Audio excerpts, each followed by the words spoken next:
Oh, I should have double checked. Is that okay with you if we're recording this, Lawrence? Oh, yeah, that's perfect. Okay, cool, great. All right, good morning, everyone.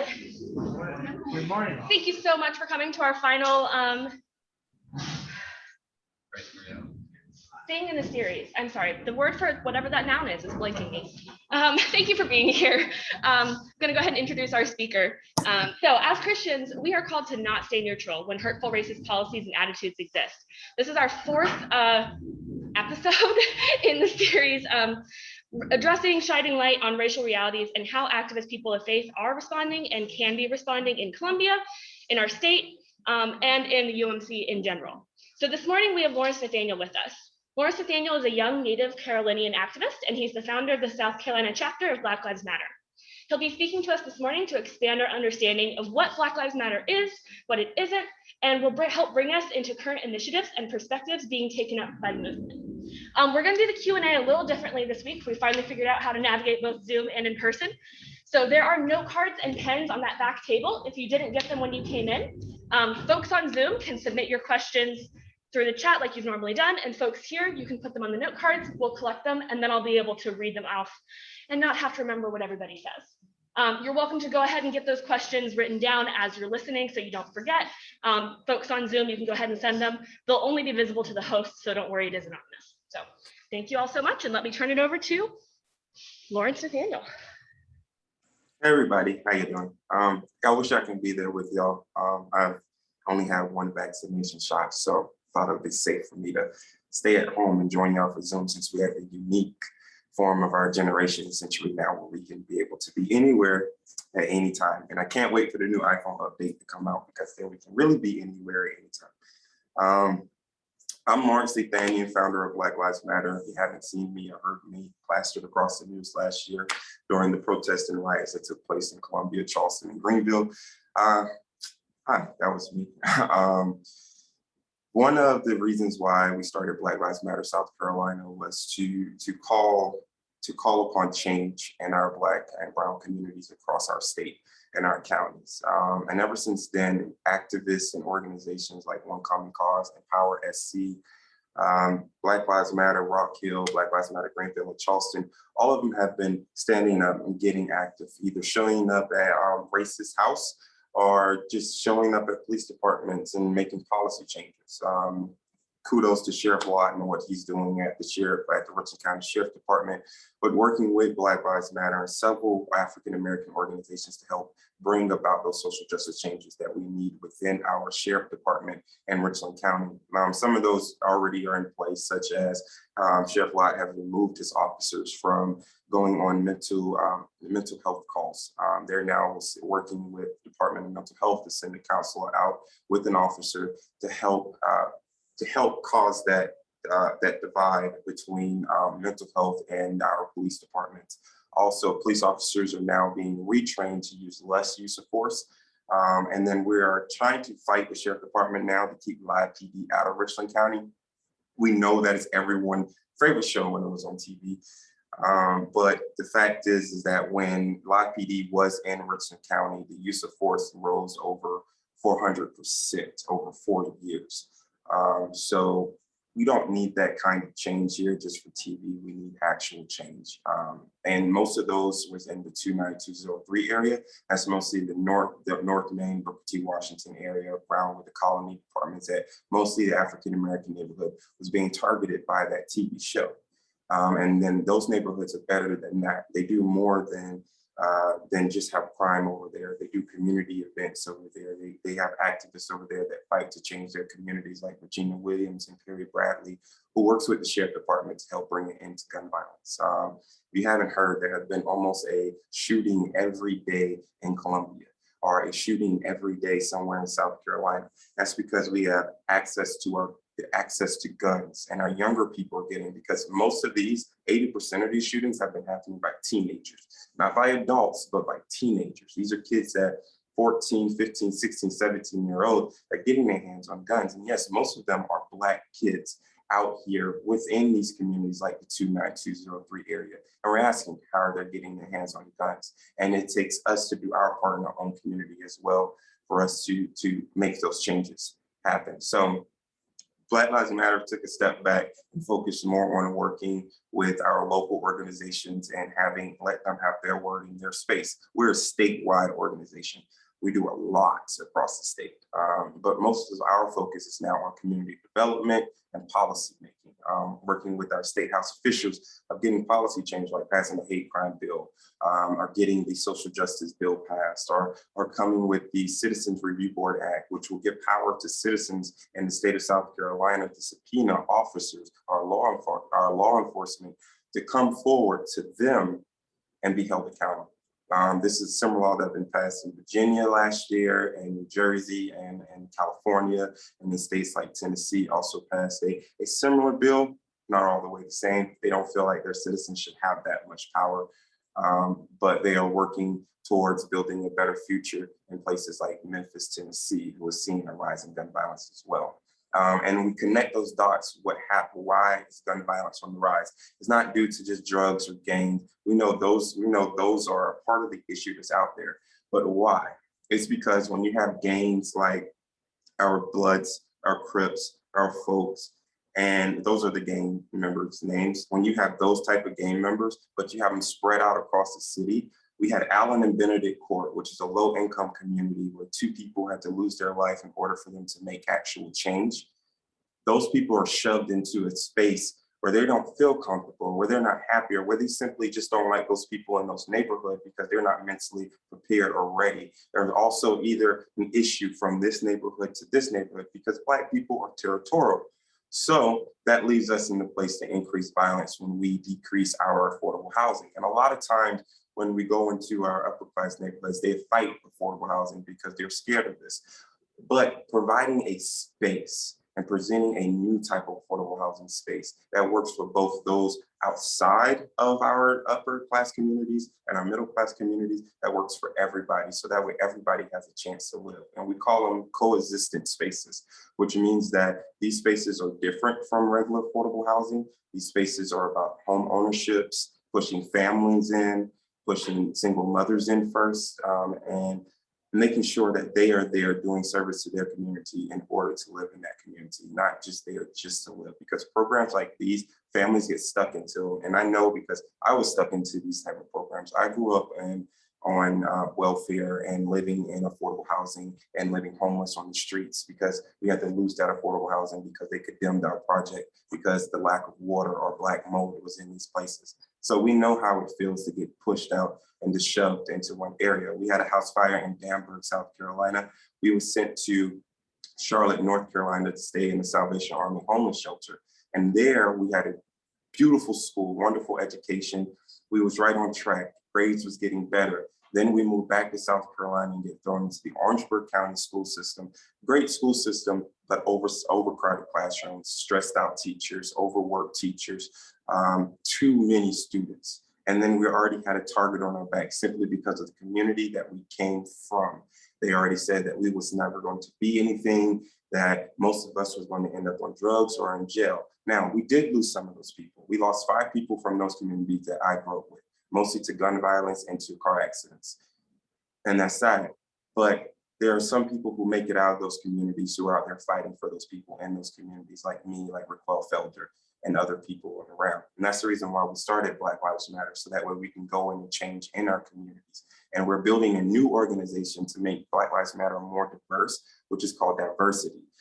This organization, which will help welcome in our white community and our Asian community and our Latino community, where we all can work together to make South Carolina a better place. So that's one of the things that we're focusing on inside and Black Lives Matter. We also got a whole lot of grant money poured into Black Lives Matter over the past few months from our national organization and several organizations around our country. And these grants are doing things like asking candidates questions around the states. We're paying people $50 just to go ask candidate questions, because it's both important that we stay involved, that we be involved, and that we make sure that we understand who we're voting for in leadership, whether we're Democrat or Republican. We are also starting, we're redoing our community center called the Zion Center, which is an old church that my pastor donated to Black Lives Matter South Carolina in Casey. We're turning that into Design Center, which would be a community development center for the Lexington County area. And then we're working on bringing the Peace Center, which we'll show you in a slideshow in a second. And I'll be quick about that, which is a project that we're partnering up with organizations from around the world, such as National Resistance for Change, the United Nations, so forth and so on, to make sure that this vision happens and that it stays in Richland County, South Carolina. It will be a $1.8 billion investment in Richland County within 5 years. So we're super excited about that. And it's not all controlled by Black Lives Matter. They will just control the social justice system, which will be the social justice center, which will be the largest social justice center in the nation on part of there. So we can go to that if we're ready. Okay. Yeah, make sure everybody get vaccinated too, if you haven't. That's a part of our mission. We're also paying people to get vaccinated with Black Lives Matter through a grant that we got with the CDC.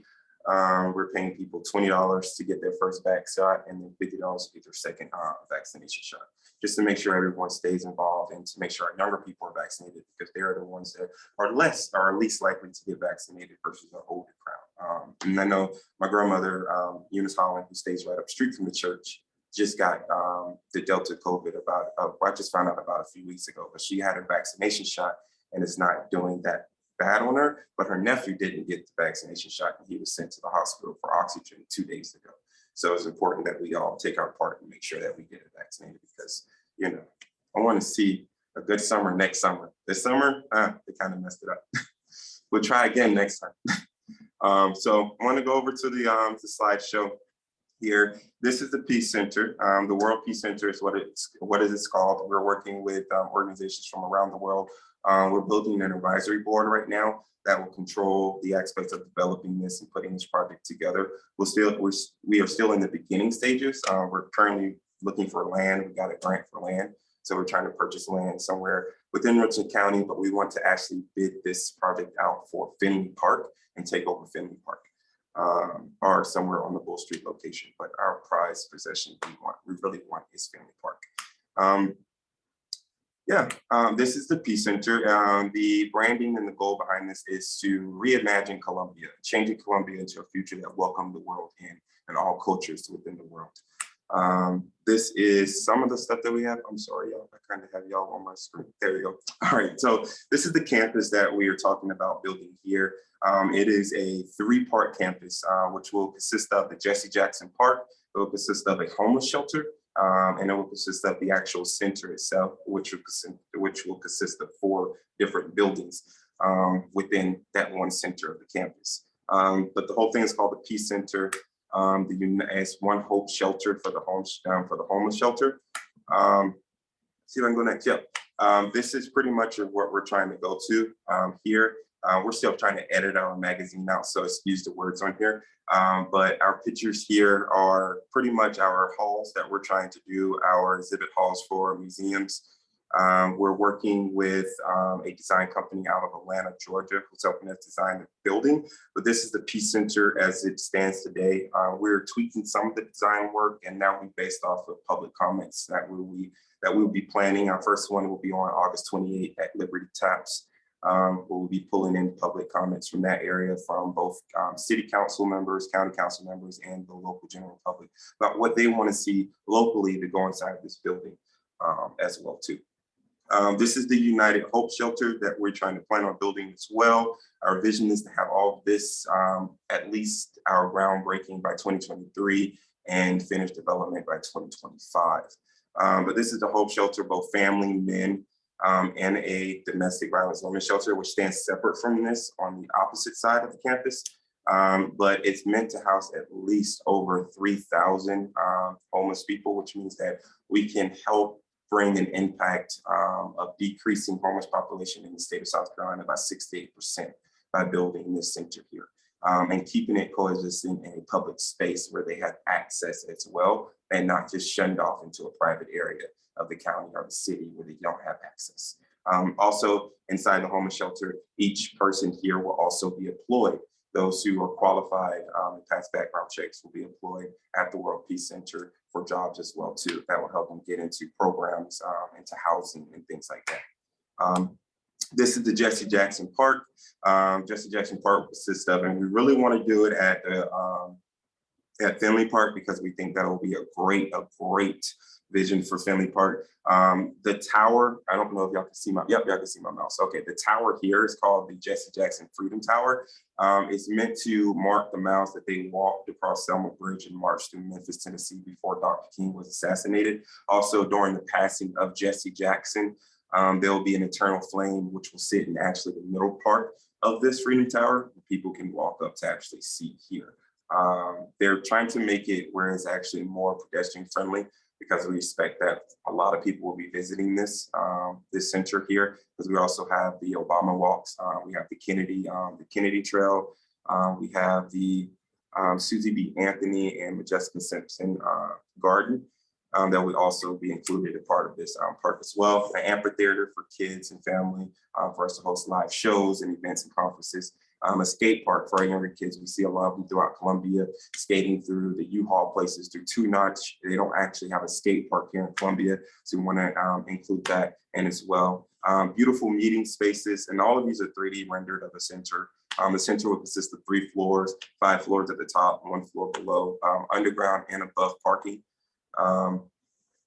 This is the women's shelter. They've earlier designs, we wanted to add the shelter onto the back, but because we wanted to open up to the world, it wasn't permittable to add a shelter onto the actual center itself. So we gave it its own space. But this will be what will be the domestic violence and women's shelter. That will be in the white and brown building, and then the World Peace Center as together. But we're still building out our plan. Our tagline, it is the People Center. So yeah. Inside the center will consist of gym, community pools, a creative studio for our creative developers, office spaces, community office spaces, organizing spaces. So if you want to plan a march, if you want to organize a community meeting, it's here for you. These spaces will be free for local, and a small charge for non-local people, and a bigger charge for those outside of the state here. So more meeting spaces will be included into this, meeting spaces for all sizes that can fit both state dinners or concerts, lab spaces for scientific development, for school projects or anything like that. Schools want to come right out and host any science project there, and then museum halls. We don't want to compete with the State Museum or the Art Museum. We want them to take over this space and create a new space and give a new option here in Columbia. And also the Jesse Jackson Park as well too, which we will dedicate to him in 2022. And we're thinking sometime in March of 2022. So yeah, that's it. I'm not gonna go throughout the whole presentation because it's a lot, and we're still putting a lot of pieces together. But other than that, Black Lives Matter, South Carolina is just trying to change our community, change our country, change our state within the process. It's that as well. Oh yeah, and in a 4D cinematic movie theater as well too, which we're very excited about and think that it will help change. And we also added in this graphic social distancing with your date. So yeah, all right. And I won't go through everything on the slide because we're going into the confidential side now. But yeah, I now will take any questions that anyone have. Thank you. Wonderful, thank you. All right, so folks on the chat, feel free to pop more questions in. I have some already coming in. And Sue, do you mind collecting note cards? If you're welcome to keep writing them. When you have a question, just kind of raise it up and someone will bring it up here. While we get the logistics of that started, I'll have one to start us off, Lawrence. If you could pick 3 things that you would like to recommend that folks in churches get involved with Black Lives Matter in South Carolina, what would be the 3 things you'd say? Those will be space, community involvement, and helping to end gun violence. Those are the 3 spaces where they can help us at, to help us expand our mission, and not only just for Black Lives Matter, but for everybody. Because if we can stop gun violence in one community, then we doing it for different communities around as a ripple effect.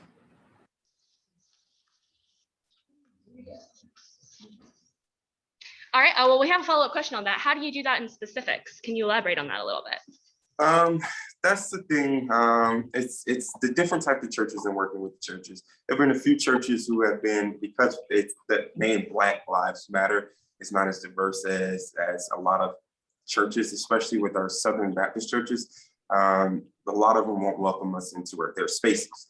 A lot of the more progressive churches will welcome us into their spaces here, but we are now putting more pressures on our churches, on those Southern Baptist churches that are in Black communities, because we feel like if you're building in a primarily Black community and you're primarily a Caucasian church, you should be helping to do something to diverse your church up, because you built there, and that space that you built in could have been an affordable housing complex for those people in that community.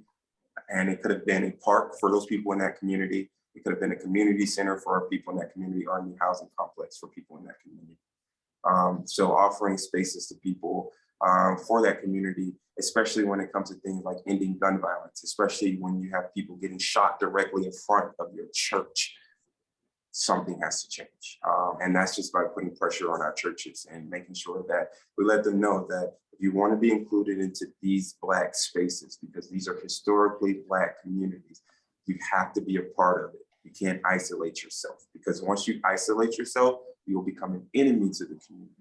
And then the community do not want to support you when you do things. And that's the reason why we have a lot of segregation within our churches today. Awesome. All right. Well, here's another question coming in on the chat. For people who aren't familiar with Black Lives Matter, is it better to think about Black Lives Matter as a single organization with branches, or as a community of different organizations working for different goals?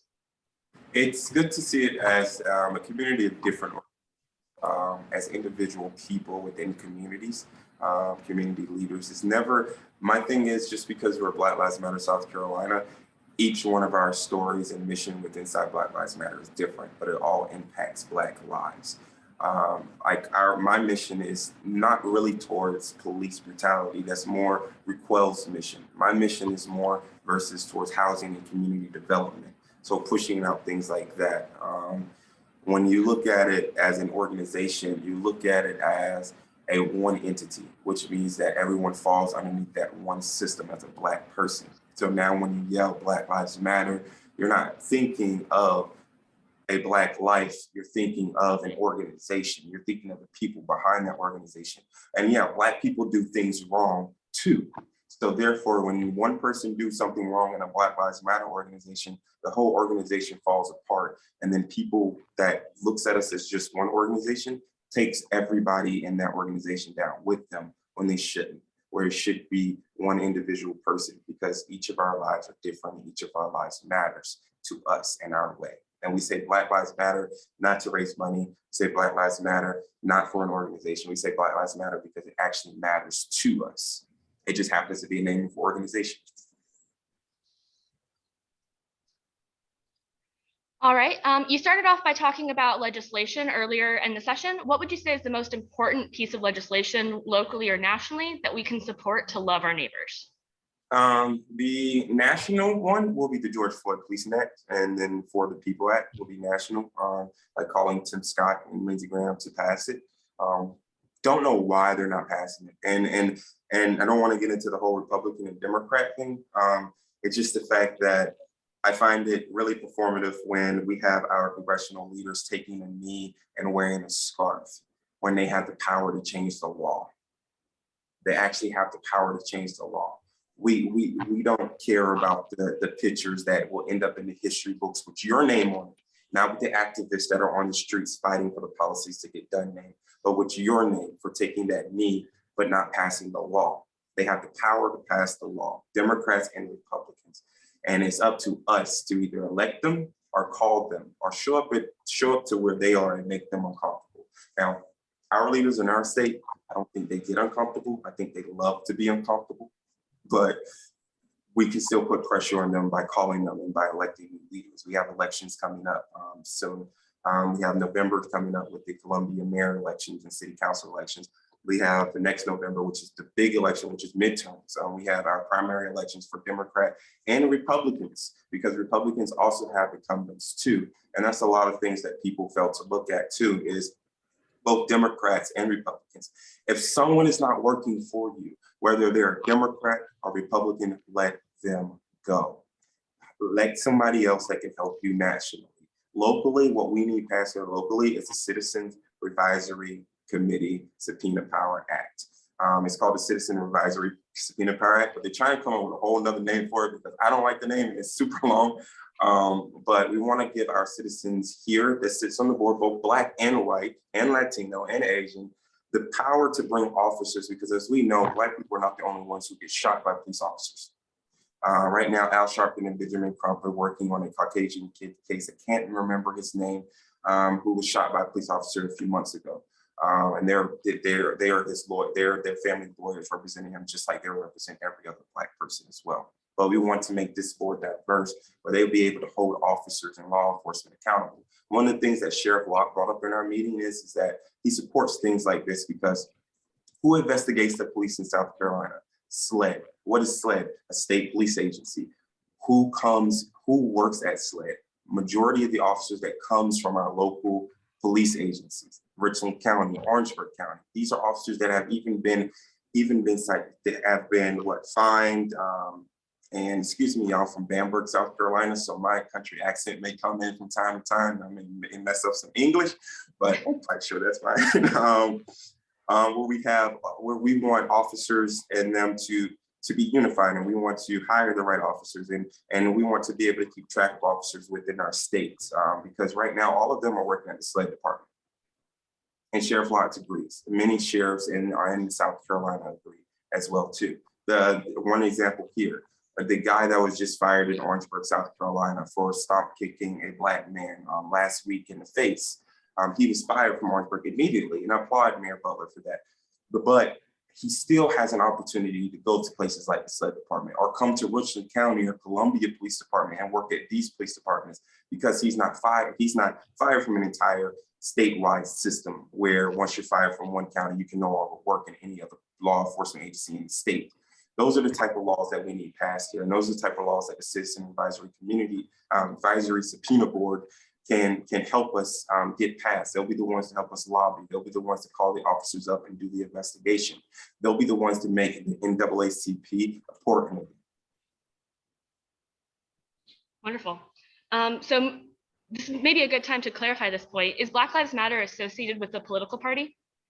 We're not associated with any political party. We do stand for a lot of Democrats platforms, and that's only because they stand for a lot of our platforms, but we don't stand for all their platforms.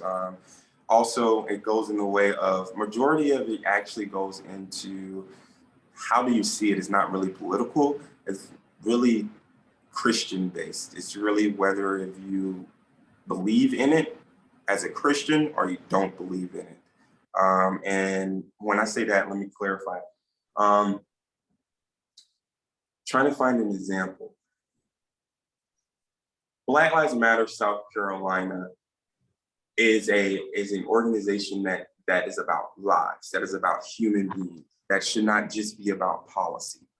When we say Black lives, it splits us down when we start splitting up in political party, because our Republicans and conservative side will attack us on the side that we are diverse. We have LGBT and trans people and non-binary people within our organization and within our community that we need to support too. We're moving in a whole new generation.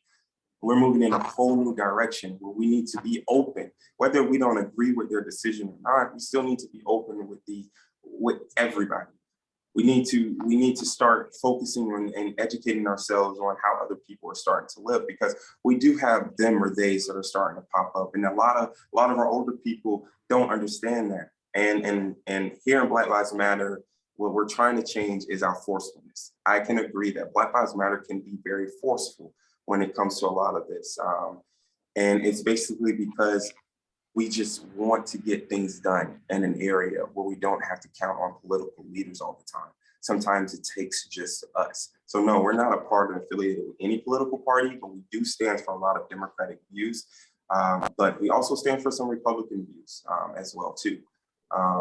So we're just that organization that want to include everybody, but not everybody wants to be included. Because as you can see here, our Black conservatives don't want to be included with Black lives either, because of that direct divide of politics. And we want to get rid of that of people, because my skin is not blue or red. And I vote for both Democrat or Republican. I voted for Nikki Haley and Hillary Clinton. My thing is the fact that I'm Black. and that's the color of my skin. And it should not be defined by who I vote for or what I believe in. Because Candace Owens, she's Black, and we will protect her because she's one of our queens, no matter whatever she says. We still respect her as a Black woman. You already started answering this, but just to follow up a little bit more, some might contend that Black Lives Matter leads to increased divisiveness and conflict in our community. How do you respond to that?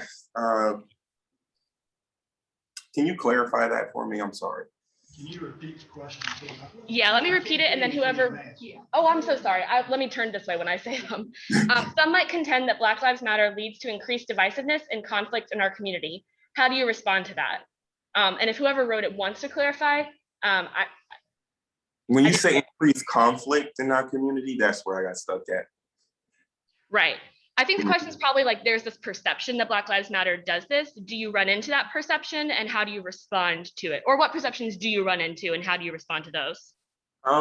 When people tell us the only thing that we want to do is protest and start stuff, it's three parts to making change, and there always been three parts. And I don't know why people are not used to this, especially if they do research with MLK and with John Lewis and with Jesse Jackson. There's always a right behind a march, behind the issue. We fight for an issue, we march for an issue, and we protest for that issue. The thing is that we split those up, and our organization and our community as a whole do not know how to fully harness that power of working in all threes. And they did a great job with what happened with the soldier down in the summit area. And they did it in a way of showing up was one step. Now protesting, causing attention to that area, meeting with leaders. The thing is that we can't sit here and keep hollering, it's time to defund the police, but then show up at a racist person's house and ask the police officers to arrest them. What we need to do is we need to have a conversation with the guy and why he did what he did, and our police departments to figure out what are they going to do. So we can no longer be the organization that's just going to show up at our police department when they shoot an unarmed Black person or an unarmed white person. We have to be that organization that shows up, but that fights for policy at the same time. So while we have those like One Common Cause in our local organization out there protesting and with the signs and making noise and yelling and causing a disturbance, we need to have those people at the table meeting with Sheriff Lott while this is going on and negotiating, because our people should not back down until we get what we want. And that's the thing that happened in Columbia, is that progress ended up slow because our people backed down, and then it picked back up when our people stood back up.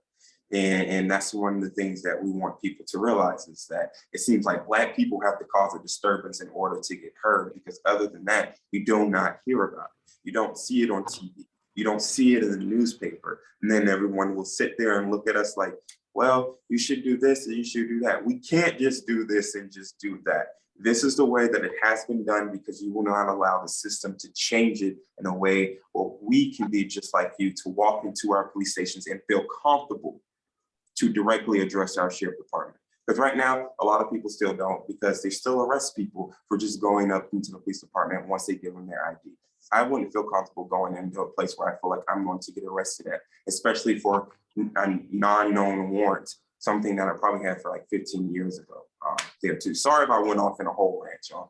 Just get to me into that area. But when I see it into that area, I don't see it as a conflict. I see it as progress and change. There's always dust. And when that dust settles, there's always change behind that dust. We just have to let the dust settle sometimes. And sometimes breaking windows at someone's home versus someone's business, I don't agree with. Someone's business have insurance. They're in the middle of downtown. They're fine. Everyone in the Vista area, and everyone killed me last year for saying this outside of our Black Lives Matter group. Everyone in the Vista is fine. They got their windows covered up with their insurance money. They was fine. The average insurance that is spent down the business in the Vista is probably $150 for their building insurance there. Vista is okay. What is not okay is Allen and Benedict Court.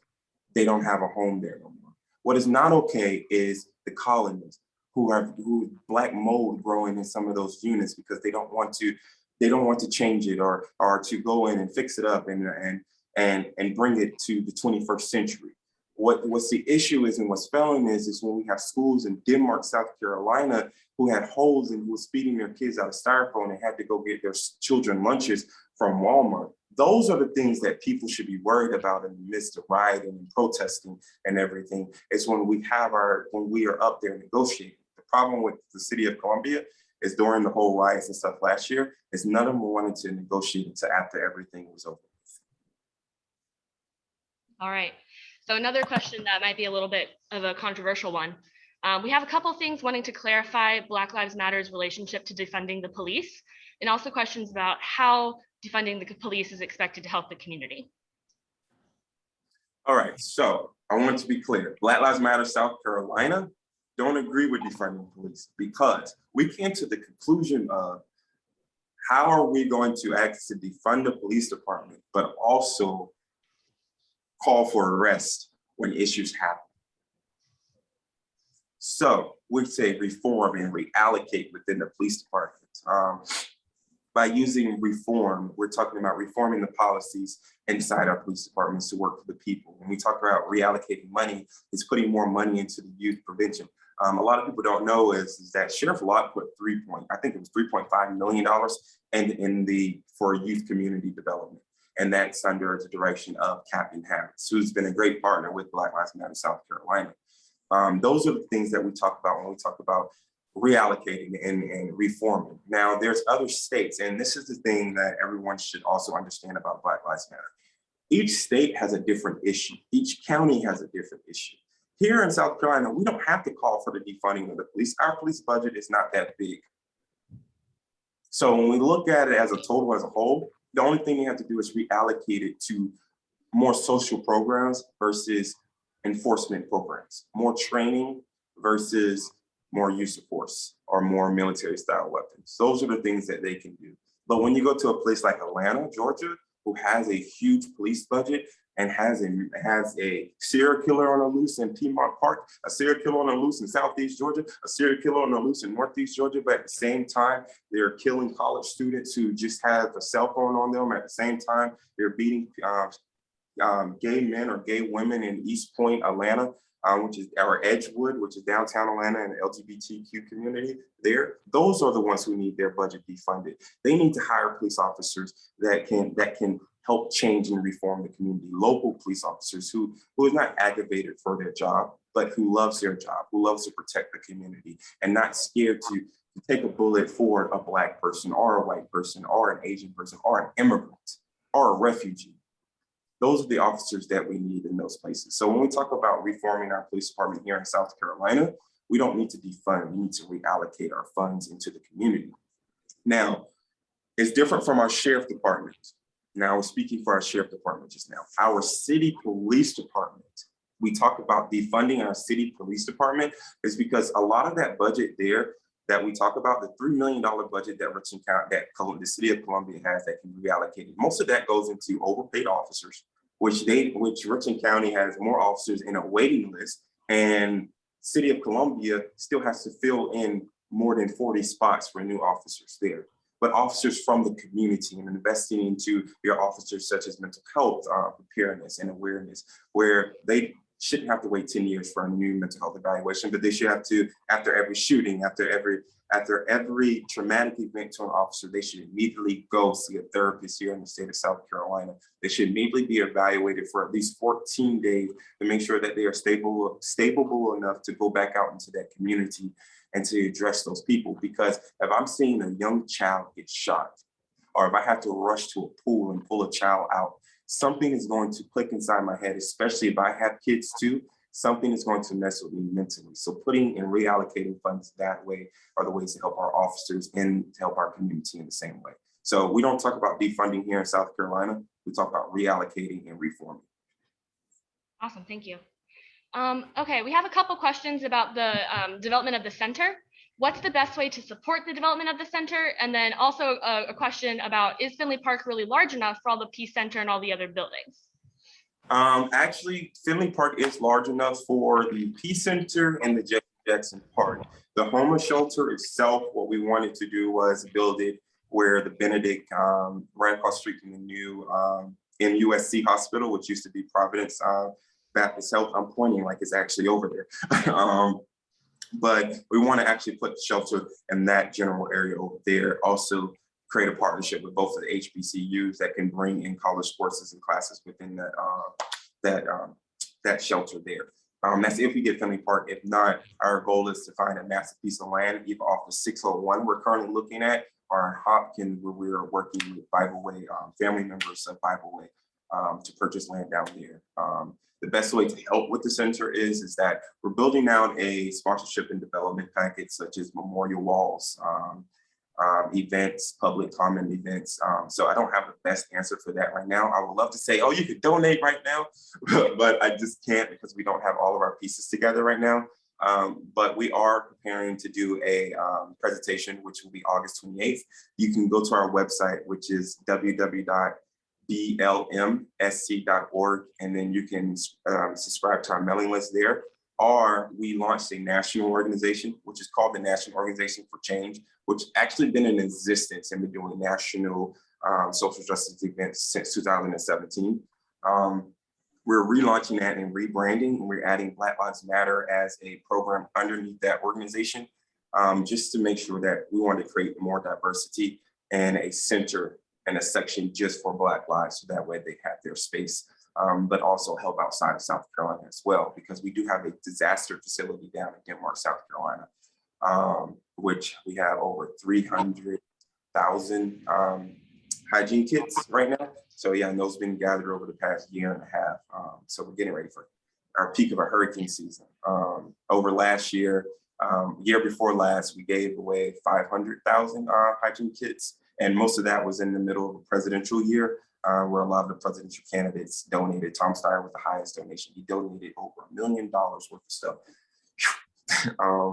So yeah, super excited about that. But to get involved with the Peace Center, we are looking for the local community to come in as well, to help give public input and help join our public community advisory board to help us develop this building, because it's a building for local community, for the state, and also for the world as well too. We've been in meetings with some of the UN leaders, especially from places like France and Canada and Mexico, about working together, bringing programs and bringing their pieces into this, because we want to include all of our ally nations. And I don't know nothing about the law, so about working with other countries and stuff. So we're still trying to figure that out. We just hired a legal counsel that's helping us work through the steps of meeting with outside dignitaries, meeting with our national officials and stuff like that. Also getting our congressional support for this building as well.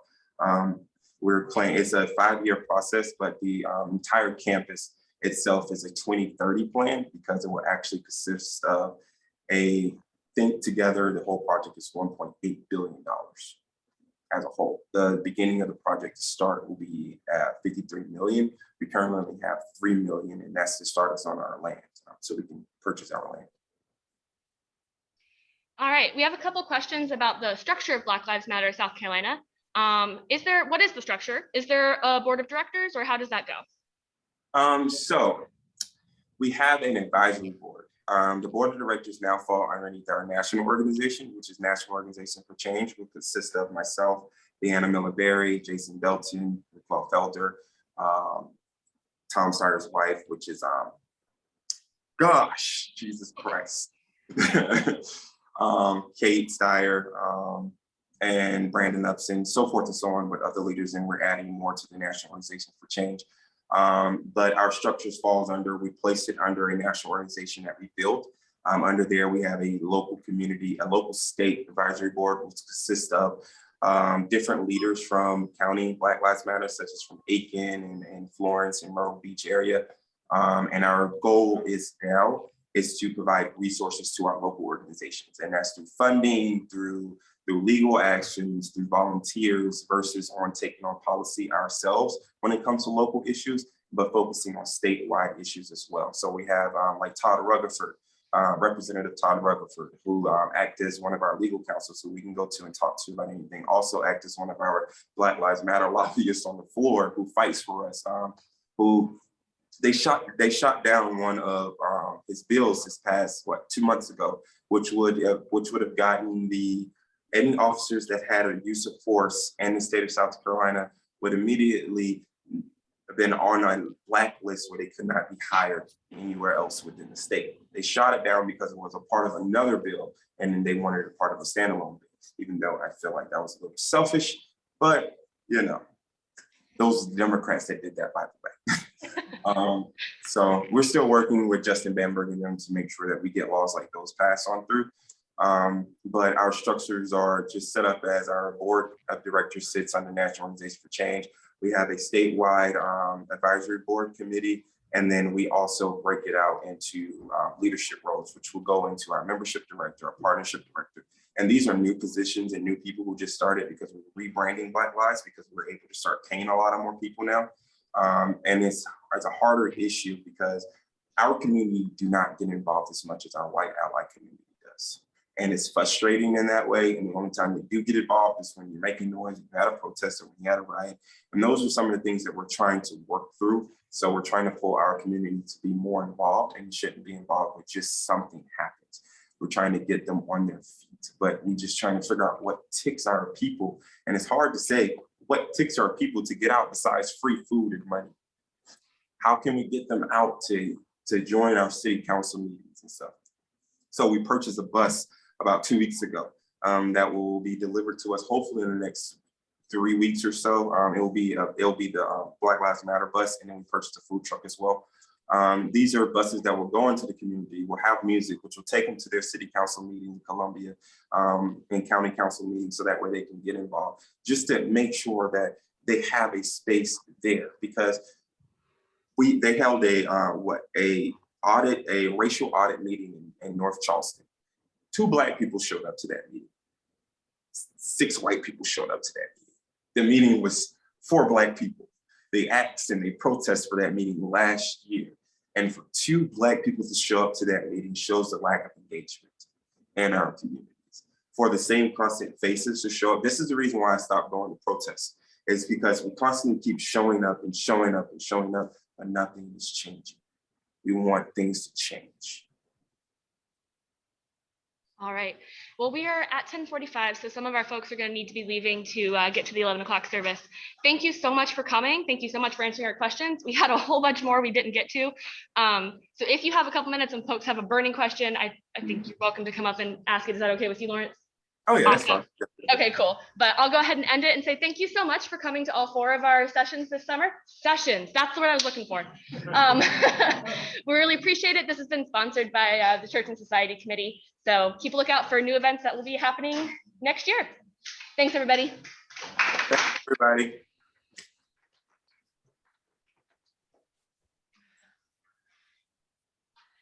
Thank you so much, Lawrence. Oh, no, thank y'all so much for having me. Anybody have any questions? Yeah, the community campus building, I forgot the names. Sure. Do you want to come up and you can just speak into the mic so I don't have to repeat it over? Hey, can you hear me? Hey, yeah, how you doing? Good. The community campus building, I heard a lot of names and a lot of money, a lot of big money. Once everything is built, who maintains all these facilities? It'll be a separate organization. It'll be the World Peace Center Commission, which will be in charge of that entire campus there. Financially speaking, I mean, to maintain all the facilities and. Yeah, they'll be the ones there to maintain it. Who will be a part of that commission is the pieces that we're trying to put together there. So we're trying to see if we can add in the city of Columbia, Richland County, the state, a lot of world centers, a lot of world organizations as well too. We have like the Kushmish organization out of Paris. They wanted to be a part of the commission as well. So each of them will play a part in maintaining the campus, and then each respectable country that has a representation there will also be responsible right now into maintaining those personal spaces as well. So acting as like little embassies within inside of the center. Okay. All right. But we're still putting all of that together. Awesome. Does anybody else want to ask questions?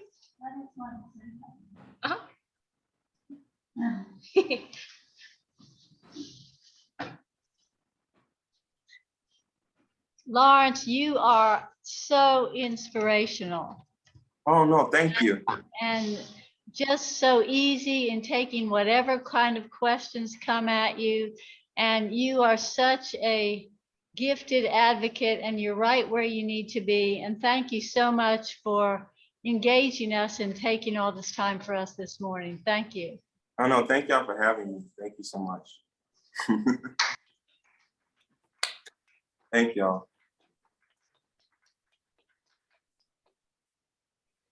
All right.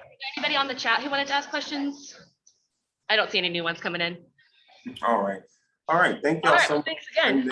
Lawrence, before you go, could you chat me your address so we can get that paperwork taken care of? Yes, I can. I have to send you over that form too. And I'm sorry, I don't check my emails or been on my social media like that for the past 6 months. It's to go a full 8 months without being on social media. That is impressive and admirable. All right, so I'm tapping it in the whole section. Yeah, if you just send it to Shandon UMC, that'll come to me and I'll get that taken care of. All right, great.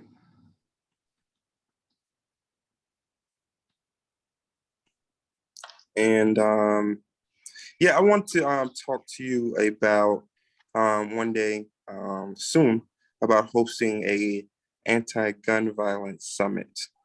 Yeah, Ann With and the Marvin, church. actually, if you guys want to come over here, Ann and Marvin are also on the Church and Society Committee with me. Mhm. He was asking me beforehand. Lawrence, are you familiar with the More Justice Initiative in Columbia? Oh, yes, with Cecilia Johnson and Mustafa. Yeah, because gun violence is their main focus right now. Yeah, it should be everybody's main focus. And they are, they're connecting with, gosh, over 35 to 40 different congregations. They may be a good place for you to network. Okay, I'll reach out to Cecilia and Reverend Yeah. Johnson over there with them to see. But I do know about them. They host the Kroger Center event. Yes, yeah. Yes. And they work with a lot of different agencies like you're trying to do. Yeah, so we're also working with the Richland County Sheriff Department as well to see if we can bring in those components. But having a large summit, I think will be beneficial, but we have to figure out a way where it's not just a speaking summit or like a community event, but something that is making it impactful for our communities. Absolutely. That's what's made me frustrated with More Justice. It's a lot of just gathering and talking. Yeah, so we want to bring our youth in, train them. We want to host programs during that day, community summits, a festival type thing, place where you can come and turn in your guns. It's different stuff. We're just still trying to put it together because a lot of things is we're trying to get rid of is a lot of the talk and more of the action, because people are dying every day in Columbia now, and it's getting more and more frustrating, especially in the communities, because I have a house in the communities and don't want my sister hurt, don't want my partner hurt, don't want none of my family members hurt, and just the shootings are just on the rise in Richland County. And we know why. It's because more and more people are moving into the city, into the county. So giving them a space and offering them a space for Peace Day or something like that. We don't want to turn Columbia into Chicago. Yeah. So I look forward to talking to y'all about it over the next couple of weeks. I do know that I'm off of the social media and stuff for another month and a half. But I know Raquel, I'll let her know, and she'll be the one reaching out. She's the new chairwoman to Black Lives Matter South Carolina. I'm the chairman to the National Organization for Change. She's awesome, amazing. What's your name again, Lawrence? Raquel Felder. Okay. Yeah. Wonderful. Well, you can give her my email address, and I can also get her connected with the rest of the committee too. That would be great. All right, and then she stays on her email, so you wouldn't have a problem getting her. Great. All right, but so you've gone national. You're big time. Oh yeah, that's what I'm here in Atlanta trying to build up. Trying to grow the organization and bring money back to South Carolina because we want to get the peace stuff up. And then we have our community center in KC called the Zion Center. We're starting to pick up and create community gardens, and we got to redo it because the roof is starting to fall in. So yeah. Oh gosh. Yeah, but we'll get it done. But I thank y'all for Thank you having so me. much, and you didn't even need any notes. Oh, My no. gosh, quoting all Actually, those I had them. statistics They and was just everything. right here. Oh, you had a cheat sheet, huh? Yes. But thank y'all so much. And just let y'all members know, just go to our website and they can get involved there. They can donate there. Also, the National Organization for Change website is organizationforchange.org. And then you can go on there. They're still working on that site. Students from USC have been helping us very, very. I love the students from USC. Yeah, thank you so much. All right. Well, y'all have a good day. Thanks, you too. Thank you so much. All right. All right. Bye-bye. Bye. Wasn't he wonderful?